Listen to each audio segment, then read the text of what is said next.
तो देखो next surface chemistry. Surface chemistry यही लास्ट चैप्टर है। सरफेस केमिस्ट्री फिजिकल केमिस्ट्री का लास्ट चैप्टर।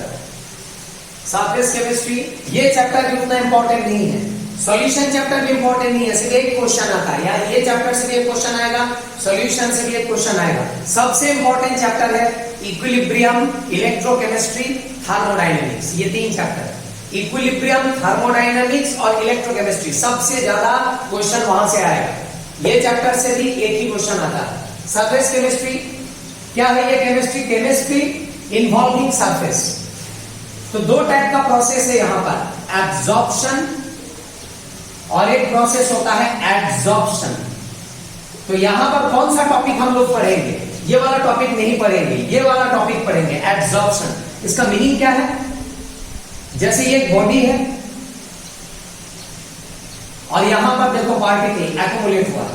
ये जो पार्टिकल एक्युमुलेट हुआ है, कहां पर एक्युमुलेट हो रहा है? ये बॉडी के अंदर घुसा है कि सरफेस में? सरफेस में। सरफेस में अगर एक्युमुलेट होगा तो उस प्रोसेस का नाम क्या होगा? एब्जॉर्प्शन। और एब्जॉर्प्शन क्या है? जब पार्टिकल एक्युमुलेट होगा, कहां पर? जब पार्टिकल अंदर घुसेगा, अंदर घुसेगा, बाल्क में घुसेगा, तब उसको बोलेंगे एब्जॉर्प्शन प्रोसेस। तो पता चल गया क्या है एब्जॉर्प्शन, क्या है एब्जॉर्प्शन। चैप्टर का नाम क्या है? Surface chemistry. सरफेस मतलब ये पढ़ेंगे, क्यों? क्योंकि यहां सरफेस में एक्युमुलेट हो रहा है और यहां पर बाल्क में घुस रहा है, अंदर में। ये जो बॉडी है जिसके ऊपर एक्युमुलेट हो रहा है, इस बॉडी का नाम है एब्जॉर्बेंट। और जो पार्टिकल एक्युमुलेट हो रहा है, उस पार्टिकल का नाम क्या है? एब्जॉर्बेंट। जो एक्युमुलेट हो रहा है वो है एब्जॉर्बेंट, जिसके ऊपर एक्युमुलेट हो रहा है वो क्या है? एब्जॉर्बेंट। और प्रोसेस का नाम क्या है? एब्जॉर्प्शन। और यहां पर क्या है? ये जो है इसका नाम है एब्जॉर्बेंट, और ये जो पार्टिकल एक्युमुलेट हो रहा है ये है एब्जॉर्बेंट। एकदम सेम टर्म, सिर्फ यहां पर बी है और यहां पर डी है, एब और एड। समझ में आ रहा है? लेकिन हम लोग ये नहीं पढ़ेंगे क्योंकि हम लोग को क्या पढ़ना है? Surface related. ये तो सरफेस में नहीं हो रहा है एक्युमुलेट, ये सरफेस में एक्युमुलेट हो रहा है। तो पता चल गया क्या है सरफेस केमिस्ट्री, क्या पढ़ना है? एब्जॉर्प्शन। अब एब्जॉर्प्शन क्यों होता है? Reason, reason of absorption. कोई अगर आपको पूछे एब्जॉर्प्शन क्यों होता है, तो आप क्या बोलना? एब्जॉर्प्शन किस लिए होता है? टू बैलेंस,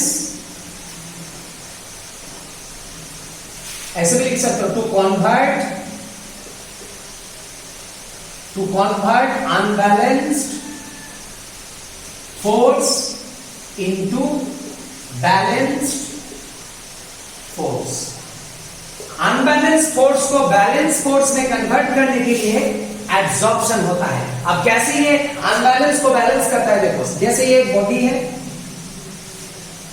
और ये क्या है? पार्टिकल है, फॉरेन पार्टिकल, बाहर में पार्टिकल। इसका नाम अभी बताया हम, क्या है ये? एब्जॉर्बेंट। और ये जो बॉडी है इसका नाम क्या है? एब्जॉर्बेंट। Absorbent, absorbent. अब ये जो एब्जॉर्बेंट है, एब्जॉर्बेंट, इसके अंदर में भी पार्टिकल होगा, इसका अपना पार्टिकल, इसका जो बाल्क पार्टिकल होगा, इसका सराउंडिंग में क्या होगा? और भी पार्टिकल होगा, इसका सरफेस पार्टिकल भी होगा, इसका सराउंडिंग में भी पार्टिकल होगा।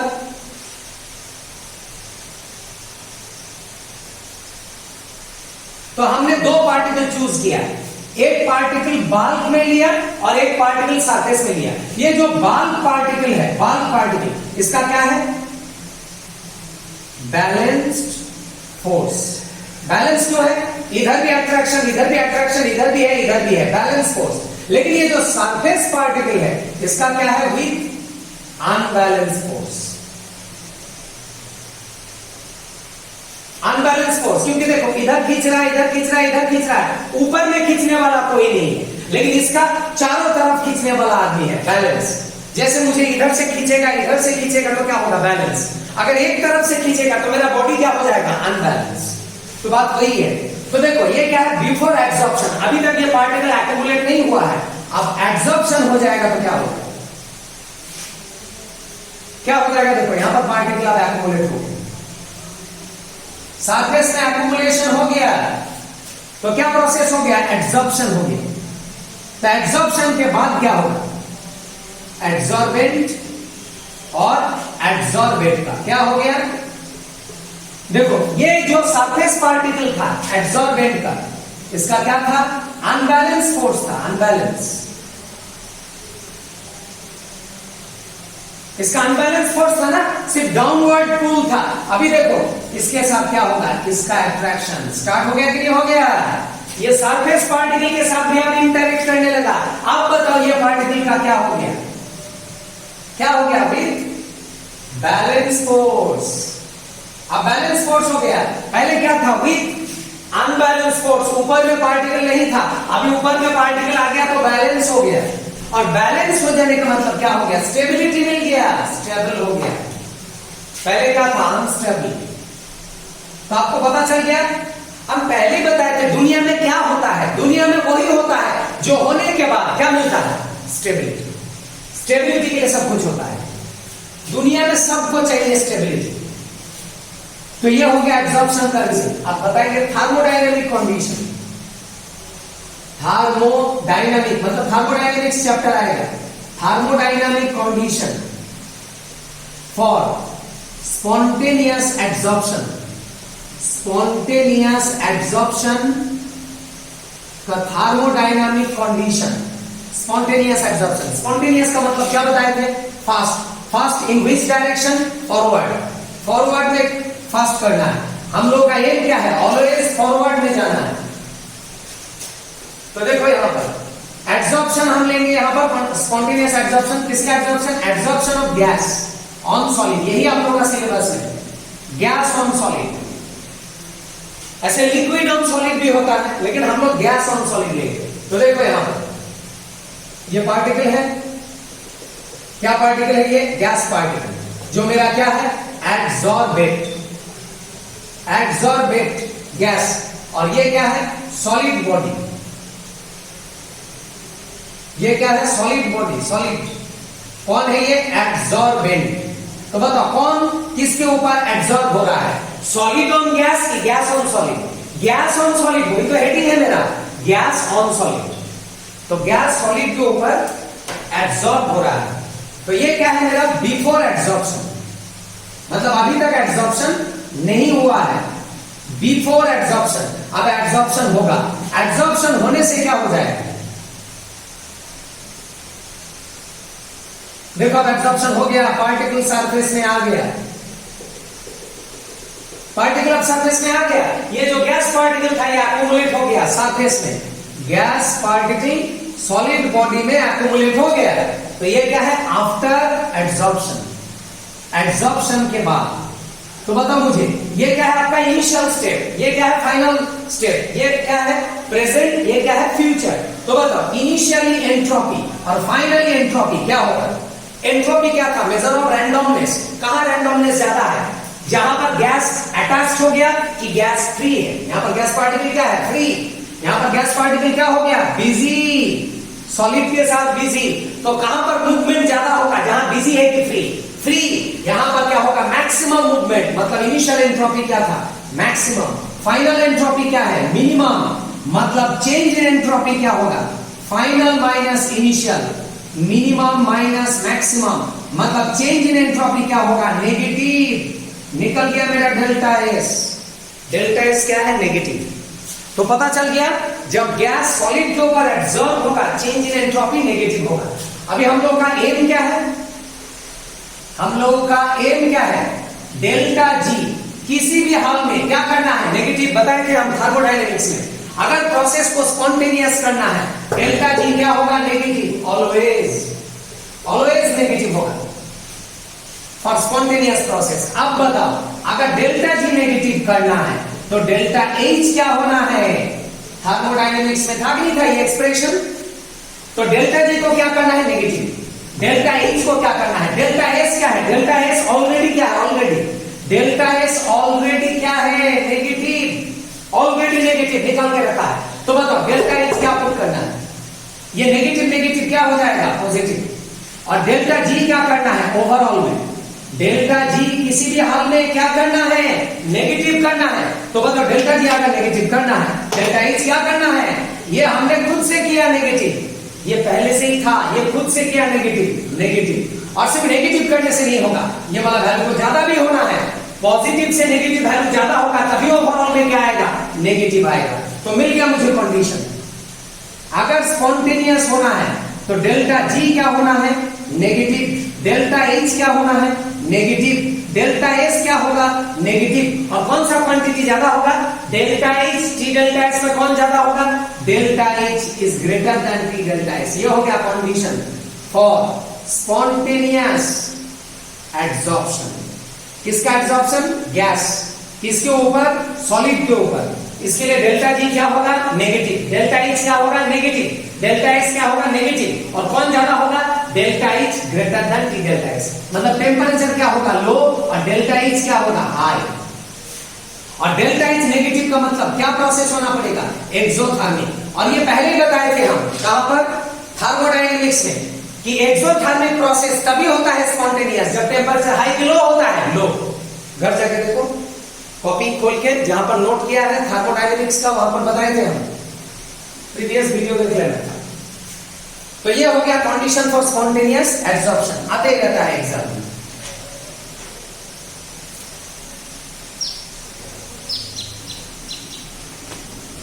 देखो page number 66, page number 66, question number 8, page number 66, question number 8। देखो question number 8, which of the following statement is correct for spontaneous absorption of a gas? Option क्या होगा, पता चलिए, ऑप्शन क्या होगा, ए। ऑप्शन क्या होगा, ए। ऑप्शन ए में क्या लिखा है, delta S is negative, yes, delta S negative. अगर डेल्टा एस नेगेटिव तो डेल्टा एच को क्या होना पड़ेगा, नेगेटिव नहीं, हाईली नेगेटिव। इसको ज्यादा होना है कि होना है, highly negative, delta H highly negative. Option क्या होगा, ए। तो ये हो गया।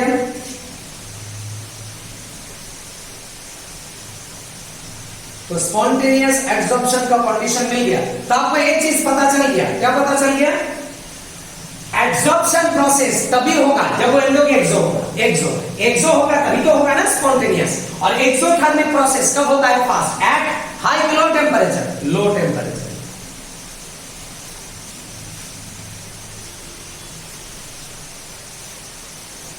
अब देखो एब्जॉर्प्शन दो टाइप का होता है, एब्जॉर्प्शन जिसके बारे में बताएंगे हम।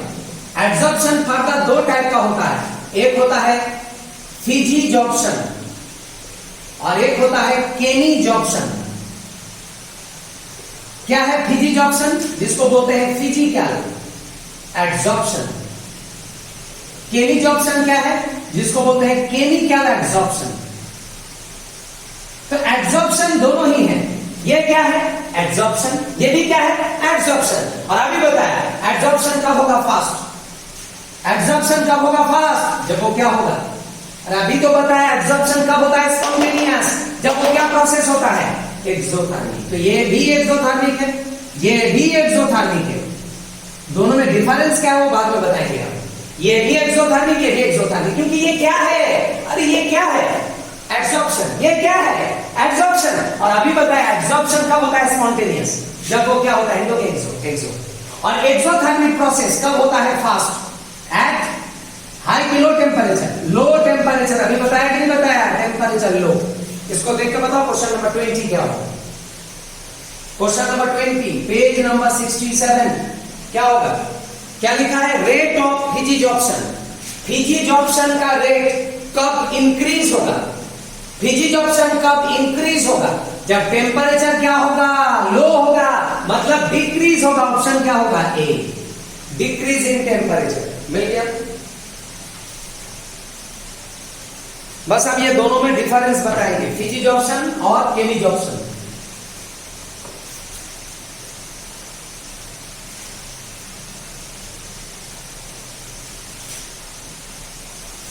तो यहां पर दो प्रोसेस है, एक तरफ ले लेते हैं फिजिजॉर्प्शन जिसको बोलते हैं फिजिकल एब्जॉर्प्शन, और एक क्या है केमिजॉर्प्शन।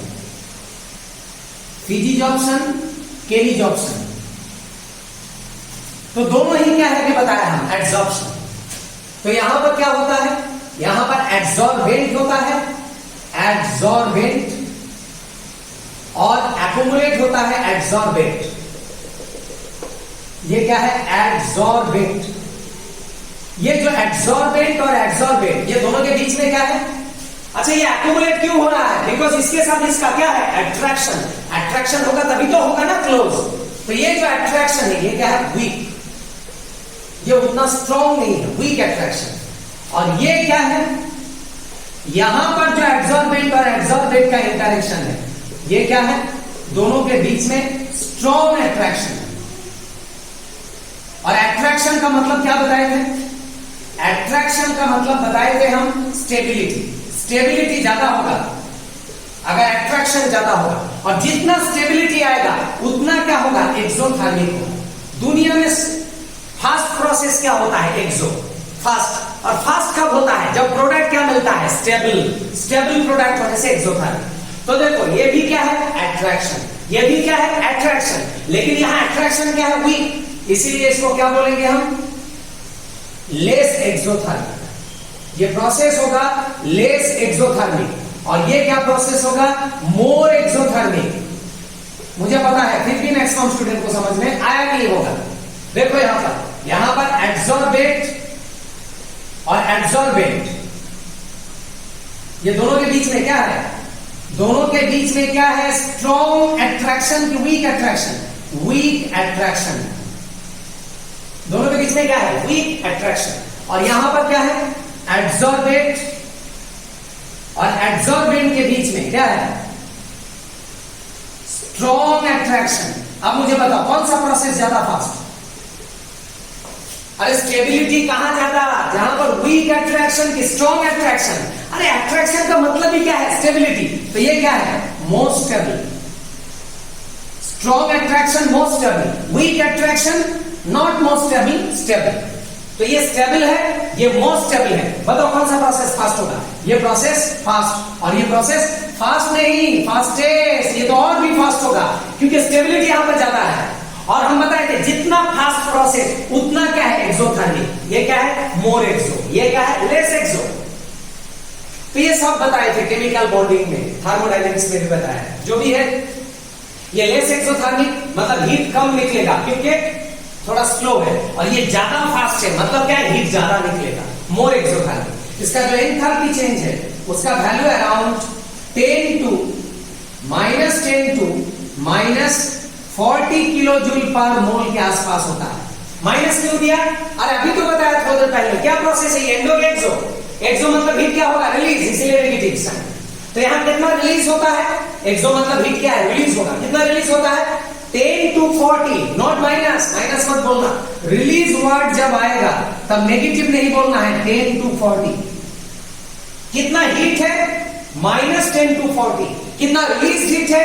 10 to 40। रिलीज बोलने से नेगेटिव नहीं आएगा। तो कितना रिलीज हुआ? 10 to 40 किलो जूल।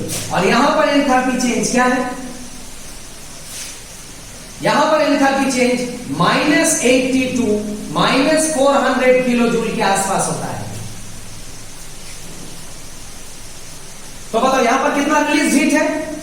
यहां पर रिलीज हीट कितना है? 80 to 400 के आसपास है। समझ में आ रहा है? रिलीज लिखने से माइनस नहीं लिखना है। इसका मतलब क्या बताओ? यहां हीट ज्यादा रिलीज हो रहा है, यहां कितना मैक्सिमम रिलीज है?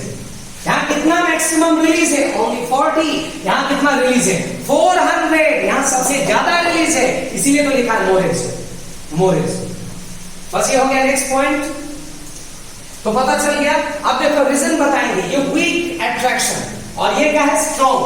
स्ट्रॉन्ग का मतलब क्या है? कौन सा बॉन्ड ज्यादा स्ट्रॉन्ग है? कौन सा बॉन्ड ज्यादा स्ट्रॉन्ग है? जहां पर क्या होगा? पार्टिकल फिजिकल इंटरेक्शन करेगा कि केमिकल इंटरेक्शन करेगा? ये दोनों का एक एग्जांपल देते हैं हम। क्या एग्जांपल है? देखो आपका बॉडी में हम ये मार्कर से लिख देगा, आपका बॉडी में मार्कर से लिखेगा तो ये क्या होगा? ये मार्कर से आपका बॉडी में लिखेगा। बॉडी मतलब क्या है? सरफेस। तो बताओ ये दोनों में कौन सा प्रोसेस है? मार्कर से अगर बॉडी में लिखेगा कौन सा प्रोसेस?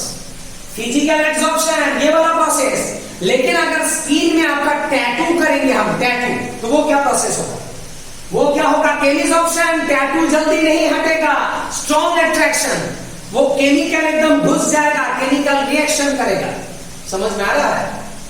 मतलब जो चीज लिखने से जल्दी उठ जाता है वो है फिजिसॉर्प्शन, और जो जल्दी नहीं निकलता वो है के नीज ऑप्शन, स्ट्रॉन्ग अट्रैक्शन। समझ में आ रहा है? और दोनों ही सरफेस में एक्युमुलेट होता है। तो आपको पता चल गया यहां प्रोडक्ट का स्टेबिलिटी क्या है, कम, यहां प्रोडक्ट का स्टेबिलिटी क्या है, ज्यादा। तो देखो इसे ग्राफिकल प्लॉट भी ड्रॉ कर सकते हैं। ग्राफिकल प्लॉट वही है जो पहले ड्रॉ किया था, एनर्जी प्रोफाइल डायग्राम। इधर क्या है एनर्जी और इधर क्या है प्रोग्रेस। ये हो गया रिएक्टेंट और ये है प्रोडक्ट।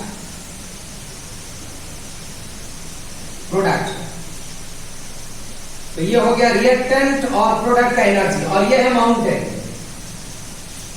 यहां भी ग्राफ ड्रॉ करेंगे और ये दोनों ग्राफ को आप कंपेयर करो, प्रोग्रेस ऑफ रिएक्शन। रिएक्टेंट का एनर्जी सेम लेना है, यहां रिएक्टेंट का एनर्जी जो है यहां भी वही लेना है, सिर्फ प्रोडक्ट का एनर्जी चेंज होगा। देखो यहां प्रोडक्ट का एनर्जी ज्यादा था, यहां पर बहुत कम लिया, तो ये हो गया ग्राफ। तो देखो यहां रिएक्टेंट का एनर्जी ज्यादा, प्रोडक्ट का कम। रिएक्शन किस तरफ जाएगा, बैकवर्ड की फॉरवर्ड? फॉरवर्ड में जाने का चांस ज्यादा है। और ये किसका ग्राफ है, एक्सोथर्मिक। कैसे पता चला?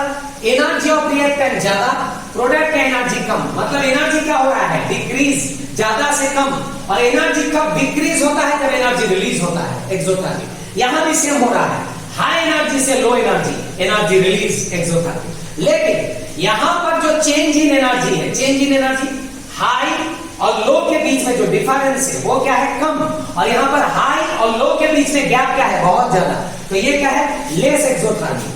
बताए थे हम केमिकल काइनेटिक्स में, ये क्या है डेल्टा एच, ये क्या है डेल्टा एच, ये जो चेंज इन एनर्जी। बताओ कहां पर डेल्टा एच ज्यादा है, ये वाला डेल्टा एच कम है, ये वाला डेल्टा एच ज्यादा है, मतलब यहां पर हीट ज्यादा निकला है। मैक्सिमम एक्सो, ये -400, तो ये -40, ये -80 करो या 90 या -100। इसके रेस्पेक्ट में देखो ये बहुत ज्यादा है कि नहीं है। तो यहां पर हीट कितना रिलीज हुआ है, 40, यहां कितना रिलीज हुआ है, 100, मैक्सिमम रिलीज, मोर एक्सोथर्मिक। ये क्या है, लेस एक्सोथर्मिक। ये तो होना ही था, ये तो पहले बताया था, ये लेस एक्सो, और ये क्या है, मोर एक्सो।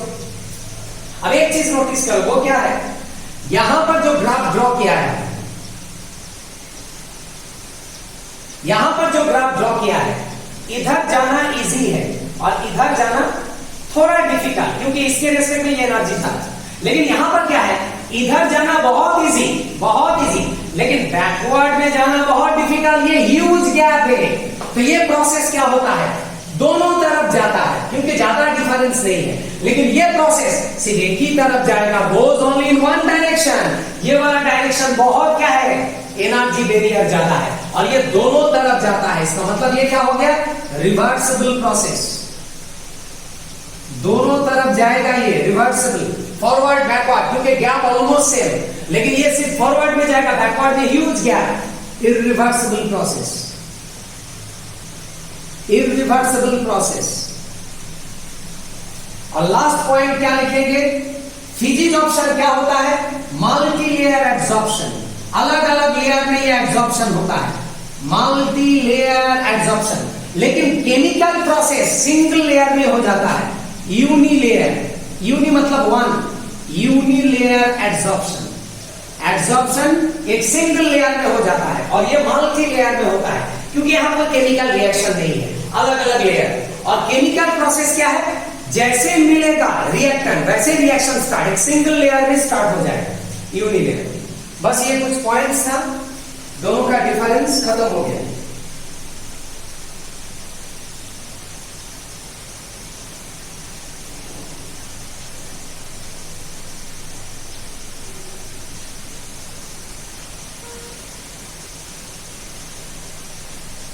यहां पर अभी क्वेश्चन नहीं मिल रहा, ठीक है।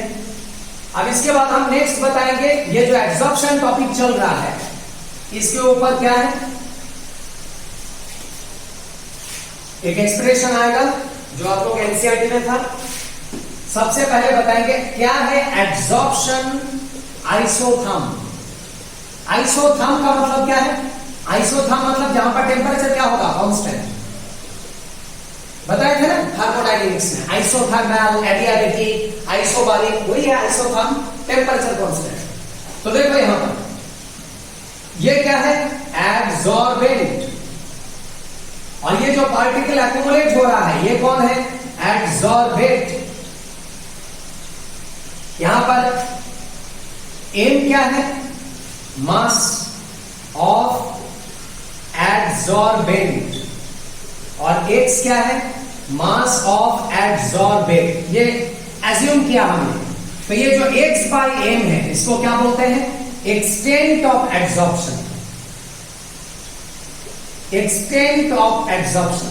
मुझे एक चीज बताओ तो ये दोनों में वेरिएबल कौन है, किसका मास वेरिएबल है, एड्सॉर्बेंट या एड्सॉर्बेंट? जो एक्यूमुलेट हो रहा है उसका मास वेरिएबल कि एड्सॉर्बेंट का मास वेरिएबल?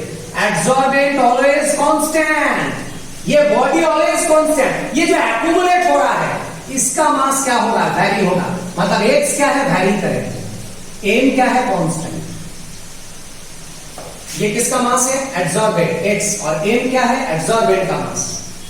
एक एग्जांपल देते हैं, देखो जैसे ये क्या है मेरा डास्टर, डास्टर मतलब क्या है, एड्सॉर्बेंट, और ये डास्टर का जो सरफेस में एक्यूमुलेट हो रहा है ये क्या है, एड्सॉर्बेंट। सपोज मेरा ये क्या है, चौक है, मान लो चौक, तो हम ये चौक में लिखेगा, तो बताओ यहां पे लिखेगा, तो देखो इधर ये मेरा सरफेस है, इसको हम इरेज किया, तो बताओ ये एड्सॉर्बेंट कहां आ गया, सरफेस में आ गया। फिर से इरेज किया, क्या आ गया, एड्सॉर्बेंट आ गया। किसका मास चेंज हो रहा है, डास्टर का मास चेंज हो रहा है कि एक्यूमुलेट पार्टिकल? ये जो पार्टिकल एक्यूमुलेट हो रहा है वो यहां पर चेंज हो रहा है, मतलब एड्सॉर्बेंट चेंज हो रहा है, एक्स। तो ये हो गया एक्सटेंट ऑफ एड्सॉर्प्शन। और ये जो एक्सटेंट ऑफ एड्सॉर्प्शन है it is directly proportional to, क्या होगा ये बताना है, डायरेक्टली प्रोपोर्शनल। बताओ ये किसके ऊपर डिपेंड करेगा, बताओ ना, एक्स बाय एम वर्सेस क्या आएगा यहां पर, पी। पी मतलब प्रेशर, प्रेशर आएगा, और यहां पर क्या कांस्टेंट होगा, टेम्परेचर कांस्टेंट होगा। तब ये जो रिलेशन होगा इसको क्या बोलेंगे, एड्सॉर्प्शन आइसोथर्म। तो what is the adsorption isotherm? The relation between extent of adsorption and pressure at constant temperature is called adsorption isotherm. Isotherm मतलब टेम्परेचर कांस्टेंट। और अगर ऐसा होगा एक्स बाय एम के साथ अगर टेम्परेचर का रिलेशन होगा और प्रेशर कांस्टेंट होगा तो उसको क्या बोलेंगे, एड्सॉर्प्शन, क्या बोलेंगे, प्रेशर कांस्टेंट, क्या बोलेंगे, आइसोबार। ये होगा एड्सॉर्प्शन आइसोबार। ये दोनों में सबसे इंपॉर्टेंट कौन है, ये एड्सॉर्प्शन आइसोथर्म। देखो प्रेशर के ऊपर डिपेंड करेगा कि नहीं करेगा। देखो ये क्या है मेरा एड्सॉर्बेंट, एड्सॉर्बेंट, और ये मेरा एड्सॉर्बेंट। बता हम ऐसा करेगा तो एक्यूमुलेट होगा क्या, ये पार्टिकल आ गया क्या सरफेस में? नहीं। ये कब आएगा, डस्टर में, जब हम प्रेशर अप्लाई करेगा, प्रेशर देना पड़ेगा तब एक्यूमुलेट होगा। तो ये पता चल गया x by m proportional to क्या है, पी है।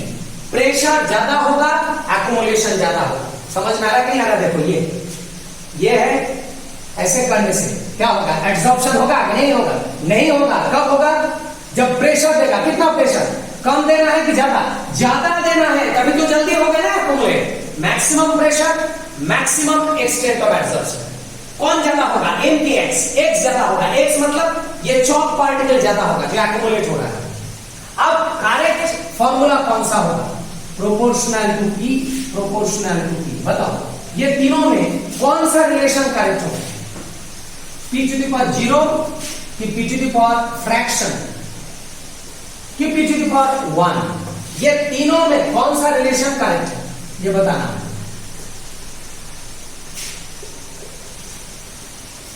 यहां पर लिया है x bye m proportional to p, यहां पर लिया है x bye m proportional to p to the power fraction, मतलब 1 से कम किया, और यहां पर तो एकदम कम किया 0। अच्छा, समथिंग टू द पावर 0 का मतलब क्या है, ये पूरा वैनिश हो जाएगा 1, मतलब ये एक्सप्रेशन क्या हो जाएगा, प्रेशर इंडिपेंडेंट। जो क्या है, पॉसिबल कि इम्पॉसिबल? इम्पॉसिबल। अरे प्रेशर इंडिपेंडेंट कि डिपेंडेंट? अरे प्रेशर देगा तभी तो होगा ना एक्यूमुलेट, प्रेशर तो देना ही पड़ेगा। ये बोल रहा है प्रेशर के ऊपर डिपेंड ही नहीं करता है, एकदम गलत है।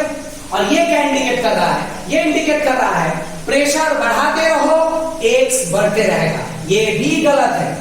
ऐसा कभी होगा क्या? जैसे देखो हम लिखते रहेगा और इससे इरेज करते रहेगा, एक्यूमुलेशन होते रहेगा क्या, कि लिमिट है? अरे लिमिट है। एक टीचर एक डस्टर जिंदगी भर यूज करेगा क्या? सर्टेन टाइम में इरेज होता ही नहीं है, क्योंकि यहां पर सैचुरेशन हो जाता है, इसलिए ये भी गलत है। तो सही क्या है? ये बीच वाला स्टेज, ये करेक्ट। ये क्या इंडिकेट कर रहा है? प्रेशर बढ़ेगा तो एक्स बढ़ेगा, जिंदगी भर नहीं बढ़ेगा, एक सर्टेन लिमिट तक बढ़ेगा, वही है ये फ्रैक्शन, नॉट होल नंबर। समझ में आ रहा है? प्रोपोर्शनलिटी एलिमिनेट करेंगे तो आ जाएगा एक constant p to the power 1 by n। ये 1 बाय n क्या है? फ्रैक्शन है। और यही आप लोग का एनसीईआरटी में था। इसका नाम क्या था? Freundlich adsorption isotherm. Freundlich adsorption isotherm. तो ये था फ्रेडरिक एडसॉर्प्शन आइसोथर्म, जहां पर x क्या है, n क्या है, पहले बता दिया था हम। ये 1 बाय n क्या है? 1 बाय n क्या है? फ्रैक्शन। इसका वैल्यू क्या होता है? 0 to 1, ये दोनों के बीच में आएगा, 0 और 1 के बीच में, क्योंकि फ्रैक्शन है कि नहीं है। और ये तभी होगा जब n क्या होगा? Greater than 1। n का वैल्यू 1 से ज्यादा होना है तभी तो फ्रैक्शन आएगा। ये भी दिमाग में रखना है, क्योंकि आपको फ्रैक्शन करना है पावर। इसको देख के बताना है। Page number 65, page number 65, question number 5 क्या होगा? Page number 65, question number 5। If x is the amount of the absorbent and m is the amount of absorbent, x is the amount of absorbent, which of the following relation is not related to absorption process? Correct option क्या होगा? सी। सी wrong है, क्यों? क्योंकि सी ने क्या किया? x by m equal to p into t। p और t दोनों एक साथ वैरी नहीं होगा, किसी एक को कांस्टेंट रखना है। बताया कि नहीं बताया? Isotherm isobar. x by m versus p होगा या x by m versus t होगा। जब p के साथ वैरी होगा t कांस्टेंट, और जब t के साथ वैरी होगा तो t कांस्टेंट। दोनों में से किसी एक को कांस्टेंट रखना है, लेकिन यहां पर दोनों ही क्या है? वैरी कर रहा है। दैट्स व्हाई इम्पॉसिबल है। सी होगा आंसर। क्वेश्चन नंबर 6 क्या होगा? देखो 6, page number 65, question number 6। In Freundlich adsorption isotherm the value of 1 by n, 1 by n का वैल्यू अभी बताया हम क्या होता है? फ्रैक्शन, मतलब 0 और 1 के बीच में होगा। ऑप्शन क्या होगा? सी, 0 और 1 के बीच में होगा इन ऑल केस। तो ये हो गया 2 क्वेश्चन का आंसर। इसके बाद क्वेश्चन नंबर 15 क्या होगा? क्वेश्चन नंबर 15, पेज नंबर 66 क्या होगा?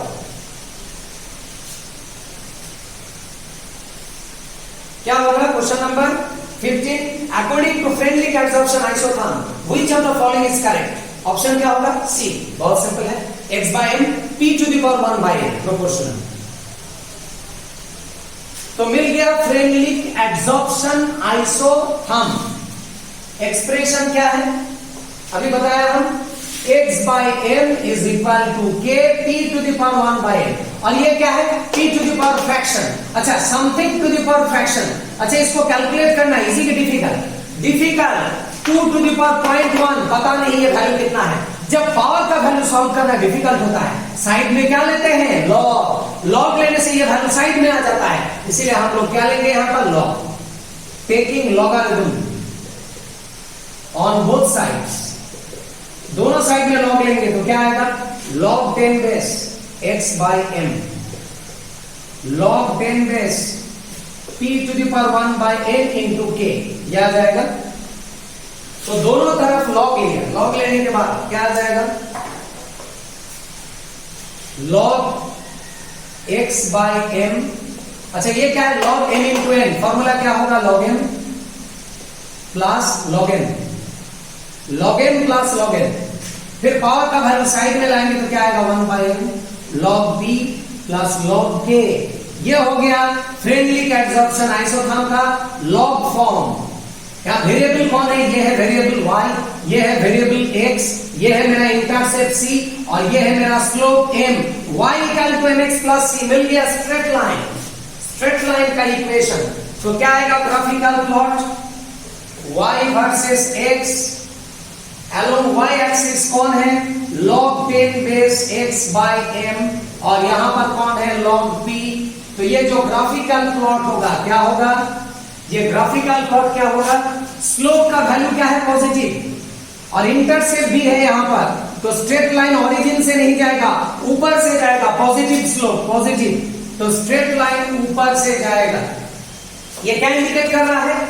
x by n और p का क्या रिलेशन, डायरेक्टली प्रोपोर्शनल। x भी बढ़ रहा है, प्रेशर भी बढ़ रहा है, लेकिन हम क्या बताया, एक्यूमुलेशन होते रहेगा कि एक लिमिट है। जब सैचुरेशन हो जाएगा तब ये क्या है, नीचे की तरफ जाएगा। ये पॉइंट क्या है, सैचुरेशन पॉइंट।